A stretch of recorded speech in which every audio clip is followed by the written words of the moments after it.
Welcome to the Tuesday, October 8th, 2019 regular business meeting of the East Bay Municipal Utility District Board of Directors. The Planning and the Legislative and Human Resources Committees met earlier today and will report out under item 12. Roll call, Madam Secretary. Directors Coleman. Present. Katz. Present. Linney. Here. McIntosh. Here. Mellon. Present. Patterson. Present. President Young. I'm here. Okay, pledge allegiance. I pledge allegiance to the flag of the United States of America and to the republic for which it stands, one nation, under God, indivisible, with liberty and justice for all. Okay, we have no announcements from closed session. I have one, that's not for regular public comment. Do I have anyone here for public comment on items that are not part of the agenda? Okay. We have the consent calendar, items 1 through 10. Because we have a speaker card on item 4, we will pull that. Do 1 through 3 and 5 through 10. Okay. Second. All those in favor? Aye. Opposed? No, none. Okay, that passes. Item 4, I'm going to do short presentation on that, and then we'll have our speaker. So we had an opportunity during the planning committee this morning to provide information on the need for these two contracts. One contract, 4.2, in the amount of $160,000, provides electrical engineering support that would typically be done by district staff. And the other, 4.1, provides support for a one-time project that if we had staff with skills in this area that they could or would do, but we would still view that some of it would be needed to be contracted out under any circumstance. Very briefly, we've been working with management with Local 2019 and representatives of the electrical engineers have been working to try to address the recruitment issues that we've had for electrical engineers. We have had some success, but we continue to have 6 vacancies out of, and I don't have it right off the top of my head, but something on the order of 36 or 37 positions, and we're working diligently to resolve that. But we view that this work needs to be done, and so we're in the interim seeking approval for these contracts which provide external resources. We can answer any questions, or maybe we can hear from the public speaker before the board would take any action. Justin?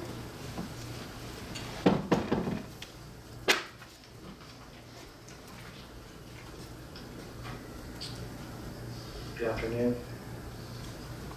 Good afternoon. Yes. So my name is Justin Young. I'm an associate electrical engineer, and I was voted as first VP of Local 2019. The reason I was voted is because they saw how I fought for East Bay MUD. They saw how I addressed problems, and they know that I want the best for East Bay MUD. I talked earlier in the planning committee. I talked about the concerns that Local 2019 saw, as well as management now, that we cannot fill associate electrical engineer positions. We brought this up 2.5 years ago during negotiations to mention that we knew electrical contract work would increase, and it has. They've actually hired people to do electrical engineer job that work in my group. They have 2 more contracts like this that we've always done in-house. So I know what the next step is. The next projects, they'll be done in-house with electrical engineers contracting doing the portion. It's a logical next step. So with your help, we proposed 2.5 years ago to do an equity adjustment We put one together ourselves, didn't seem to get any traction. So we need HR support, your support, management support to do what's best for the district. That's all I really wanted to say today.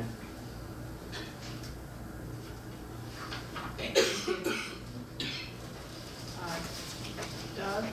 And Yeah, so we had a presentation on this morning in the planning committee. I just wanted to check again, I guess, with staff on what is being done to deal with this, particularly with regard to salaries. I'm trying to remember from this morning whether there was a move towards doing a new salary survey to see how much needed to be done in that area, and not just, kind of more increased. There was quite a number of things that the staff was doing in terms of flexibility, in terms of maybe changing some job descriptions and things like that. But particularly with regard to salary, just curious, do we have a salary survey we're planning to do? So as a part of, as a preface to and a part of every MOU renegotiation, we complete a salary survey. And so that was done prior to the last negotiation, which was somewhat protracted. We would do that again in advance of and as a part of the next negotiation, which I think board members are familiar. We have we'd probably be getting started on that towards the end of 2020, so in about a year. And we typically don't do salary-related actions outside of the MOUs. We've zipped it up, to use the term. So in roughly 12 months, we would begin that process, that dialogue. In the meantime, that will take some time. In the meantime, this work needs to get done. We do, I think we all agree, and I speak for Local 2019 management, the electrical engineers, we do need to focus on recruiting and filling those positions. As I said earlier, we have had some success. We're working at trying to grow our own, so we've been able to fill a couple of the positions, and you heard about, we stole a couple of positions from other locations in the district. So also, between the time that we had the planning committee presentation, we looked into the amount of overtime to address Director Mellon's question at the time, and it's about it equates to about 1/2 of an FTE. So that's where we are with that. I could try to answer additional questions with it. I'd get close. Yeah, I think that Director Mellon. was what I wanted to kind of. Look, you're going to give us an email or a memo on the hours? We will follow up, but I wanted you to know now because it was responsive to the question you raised. So about 1/2 of an FTE, which is about 1,000 hours. Okay, thank you. Spread over all of those. I guess it'd be 31 positions because we have 37 and 6 remaining. Okay, any other comments or questions? I would move item 4.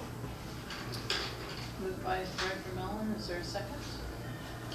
I'll second it, and note also that our planning committee did pass a vote on supporting this. All right. Because of the exigency in the work, I'll support the project here, but I do take the concerns very seriously that it seems that this is the type of work that we should be able to do in-house, and I'd like to see ongoing reports about how we're filling the vacancies and keeping our salaries competitive. I'm also going to support the motion due to the importance of the work, but I just, again, elevates this issue that's been coming up for a while now, and hope that we can make some forward progress on resolving the union's issues and filling these important positions in our organization. Okay. All those in favor? Aye. Any opposed? Any abstain? Motion carries. Okay. to termination discussion. First up, general manager's report. We get to hear about the public safety power shutoffs. All right, so If I'm we'd not like to- mistaken. Yes, that's correct. We have our Director of Operations and Maintenance, Clifford Chan, will provide an update on the latest issues related to the public safety power shutoff that PG&E has identified will occur as early as midnight.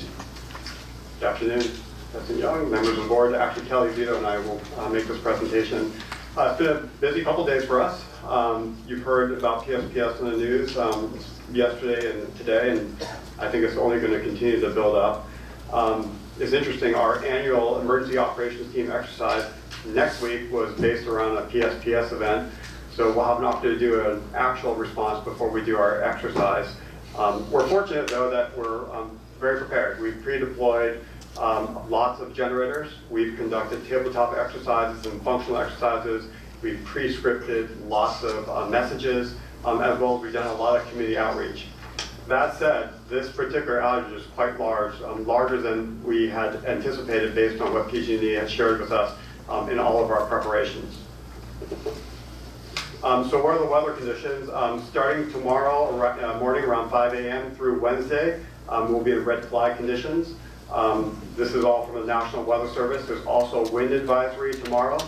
They expect sustained winds of 20 to 30 miles an hour and gusts up to 55 miles per hour, and as well as low humidity. And you might recall the triggers for a PSPS are red flag, high wind, low humidity, and high fuel.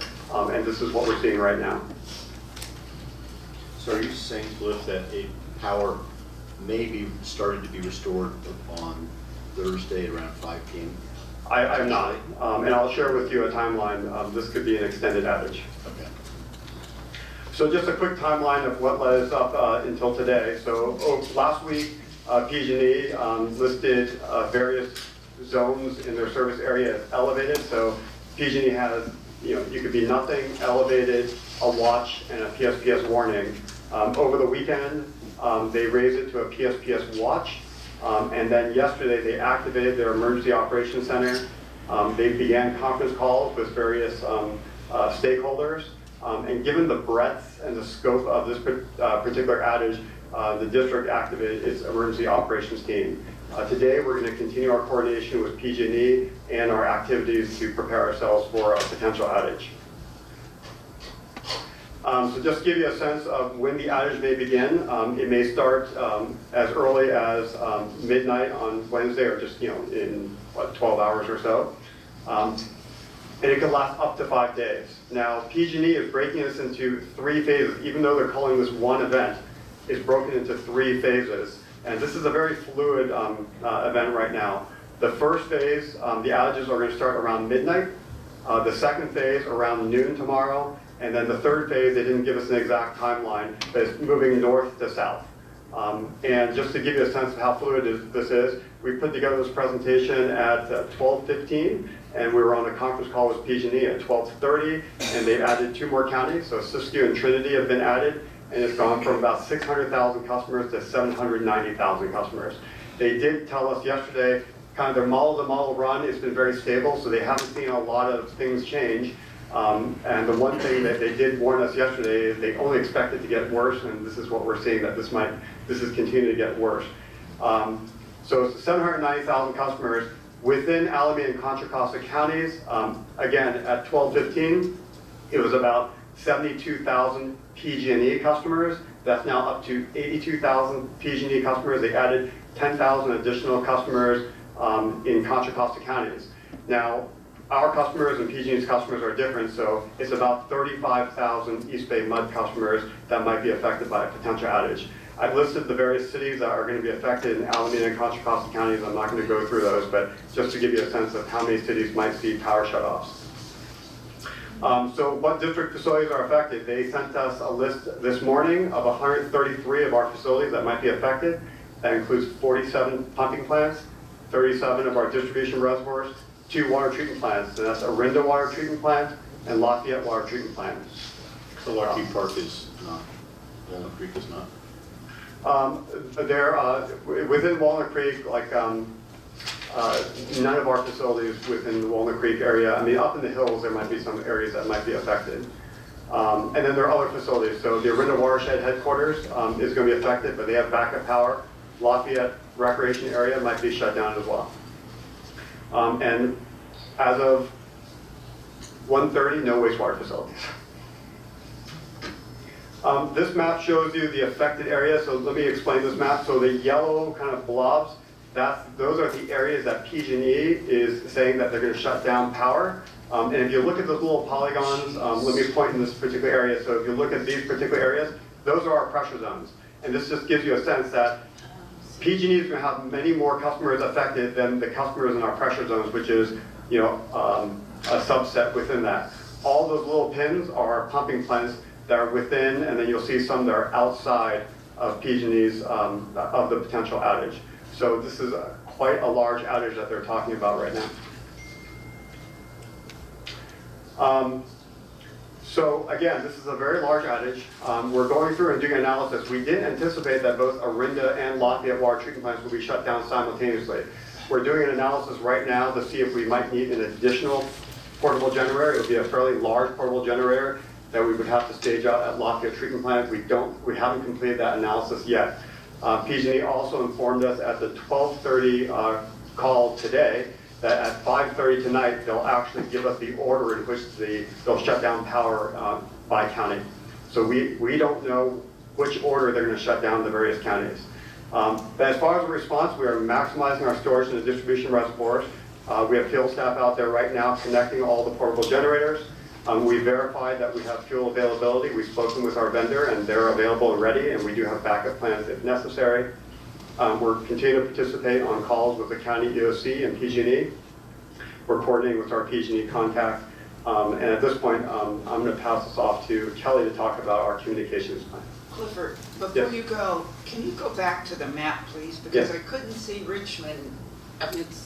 It's up right in this particular Well, area. yeah, I know, but I can't see it. Yeah.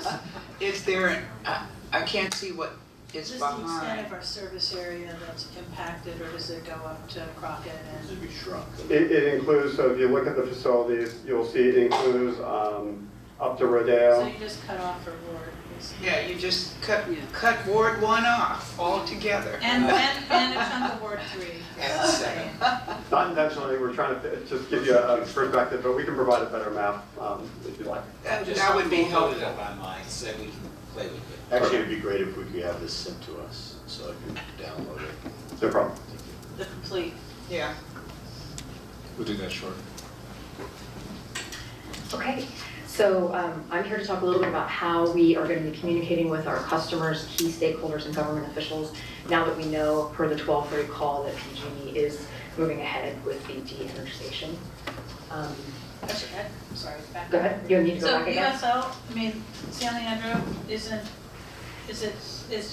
outside one of these little bubbles? Because So, it looks like. We've actually asked a lot of questions about these yellow blobs here. So they did tell us to take these blobs with a grain of salt. They have another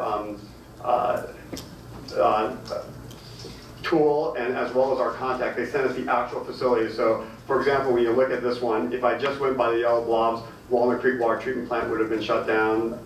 Upper San Leandro is not in service, but Sobrani Water Treatment Plant would have been affected. We did confirm with them that those facilities aren't affected. So this is their best estimate, but they did say that for our purposes, don't rely on these particular blobs, rely on the information that they sent us. I should also add, on the call today, they did talk about restoration, which again, they will provide more information at 5:30 today. But the restoration is going to be, priorities are going to be focused on water, jails, and hospitals.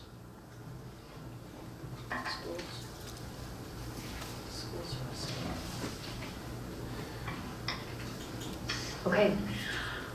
So as you all might recall, we've been conducting outreach on PSPS going back through the summer. We did a fairly extensive media campaign this summer with a press release. We got, I think, about a dozen stories about how we were preparing for PSPS, what we were urging customers to do on PSPS, and emergency water storage. That was the subject of the last 2 customer pipelines that we did. We've done social media outreach, developed a fact sheet that we've distributed very widely, and we've also done social media next door and other content posted. So after the board meeting today, the plan is that we're going to, actually I should say first that we sent, the general manager sent an all-employee message out this morning notifying folks about the PSPS impact on our operations, reminding people to look at the business continuity plans in their divisions. So right after this meeting, the plan is that we're going to send email notifications and some select calls to local elected officials, county officials, and other important stakeholders. We are going to use the WaterSmart outreach tool that's going to allow us to zero in on the pressure zone areas where we will do direct email outreach to people within those pressure zones that could be potentially impacted. We're also, today we've already posted some social media about, again, preparing for PSPS. We will post social media highlighting actually what is one of our kind of key tools in this outreach effort, which I'll show you on the next page, which is a website that we've developed. And then the last piece here you can see on the slide is a media advisory. We've already gotten several media calls about this, and so we have given them information about what we are doing to prepare, what we're urging customers to do, and to stay tuned to information that will be coming out from us and PG&E and others. So we have been developing this website, which essentially allows people to see the pressure zones that might be affected. They're essentially the smaller yellow blobs that were on Clifford's earlier map. And so this shows pressure zones where we have staged generators for pumping plants or temporary pumping plants. And so what it will allow people to do is type in their address and be able to see if they're in a pressure zone that's affected. Because again, some people might still have power but be affected. Their pressure zone will be affected, and then the opposite might be true. And so by going into this map and typing in your address, you'll be able to see exactly how you are impacted potentially. And then we advise folks who are in those areas to conserve water by turning off outdoor irrigation and then minimizing indoor water use. And of course, we always are also urging folks to have emergency water available, of course, as we said before, for any emergency. So in addition, we're collaborating with our other water agency peers. We've been in touch with the PIO network. We are also tuning into calls at least twice a day on with the county EOCs, Contra Costa and Alameda County, to share messaging.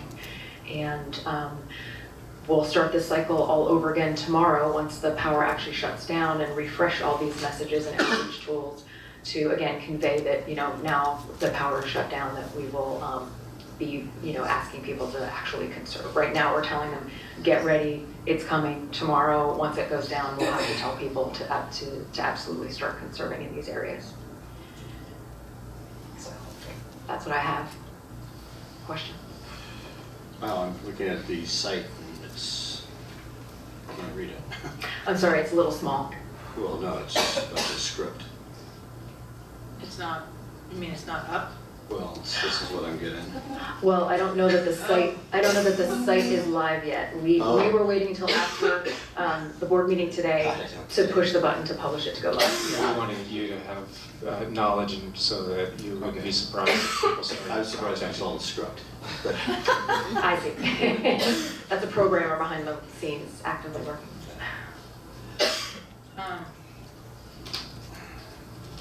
Questions?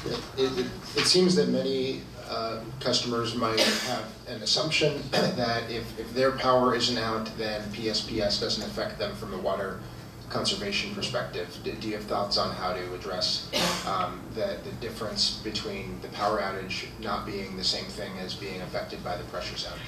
Right, so I think that was the main thinking behind the map, and that's why we're going to be broadcasting the map and this link out very widely. It's on now. So Yeah. I guess somebody heard it upstairs and pushed the button. That's right, that's right. That's the kind of power we have. I'm impressed. So yes, we are trying to draw that distinction, and we have some FAQs that we've actually prepared for our dispatch center and customer call center, exactly explaining that your power might be on, but you still could be affected, or the opposite, your power could be off and you may not. So we're trying to work that into all of our messaging so that people understand the two are not the same. I mean, otherwise the PG&E map would be the same as our map, and it's not. But it is confusing. We're trying to make sure that we are careful in how we communicate that to the public. Since I know that we have our 40 to 50 generators, and thank you for staff for being so proactive on that. When we were looking at the need for those, were we determining if the entire service area might be impacted or sections of, and so how might this play out? Let's say we go 4 or 5 days with actually water availability for emergency services and others. We'll be in okay shape. Yeah, let me just get to a couple of points made. So we rented 29 additional generators just as far as the need, and we pre-deployed 29 generators and a few portable pumps to locations where the time to the impact was fairly short. We looked at all of our facilities to see, if we lost power to all the locations, how it might be impacted. Those that had more storage, that we had more time, what it did was it allowed us to take our existing inventory of portable pumps and generators, and we can deploy it, and we had more time. We looked at those areas where if they shut off power, we couldn't deploy 29 generators in one day. So that gets to that point. However, as I mentioned earlier, Lafayette Treatment Plant, we may be one short of a fairly large portable generator, and we're looking into that right now. But other than that, we think we have everything covered.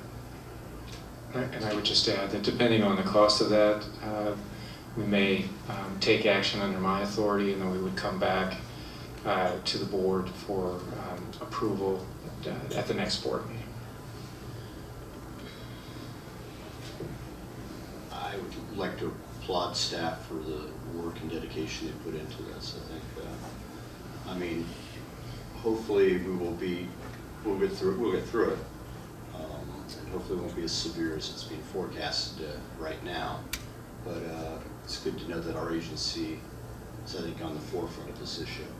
And I want to second that, and also say I hope we get through it without a major fire breaking out.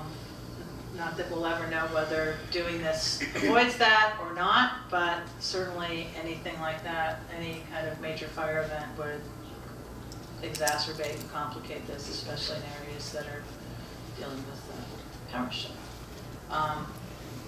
We'll learn a lot in the next few days. Hopefully it's not 5, hopefully it's not more than 5. Yeah, this is very helpful, and I think we've just demonstrated our ability to get ready for something that's really pretty hard to get ready for.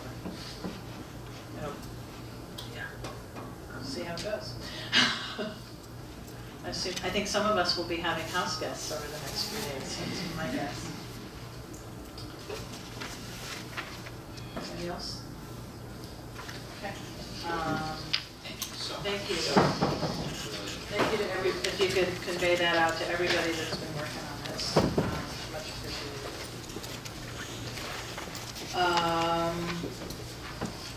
Do you have more, Mr. General Manager? But no, that is all I have to share. Thank you. Okay. Reports and director comments. The September 24th Finance and Administration Committee minutes are included in packets, and now we'll receive reports from the Planning Committee and the Ledge HR committees that met this morning. Yeah, the Planning Committee met this morning at 9:45. We discussed 2 items. The wet weather program management update information report was given, and we also had information on the electrical engineering support. And Ledge HR, Dr. Coleman? We met this morning as well. We had Doreen gave a very extensive presentation quarterly update on our diversity and inclusion action-oriented programs and what they're going to be doing over the next 3 months, and then reporting back in 3 months on the status of that. And there's a few comments, all positive, from board members as well. Any other board members from that committee have anything?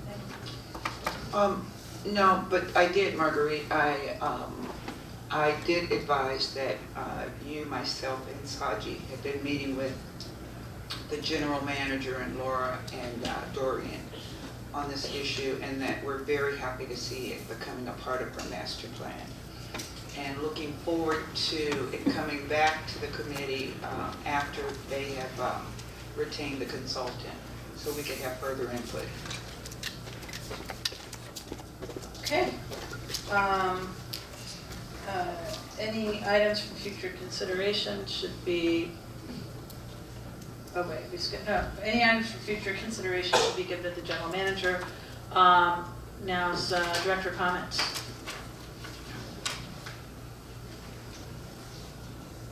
Okay, going once, twice. Party barbecue was great, my first one. We had a great turnout. And I plan to go again. Staff did a great job. Yeah, it was well done. As usual, huh? Yeah. Where's, Charlotte, if you're listening, hats off. That was the last one, 20 years of doing it. Wow. No, No. not Charlotte, I'm sorry. No, I'm sorry. No. Our person on staff up there who was. Yeah. Wait, Charlotte's leaving? What? Not Char, that's Char. it. Yeah, Charlotte, Char, that's what. Char and Charlotte, both. Sorry over there. Heart attack.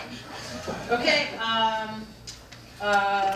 our next regular meeting of the Board of Directors will be held at 1:15 on Tuesday, October 22nd, right here. On that, we are adjourned.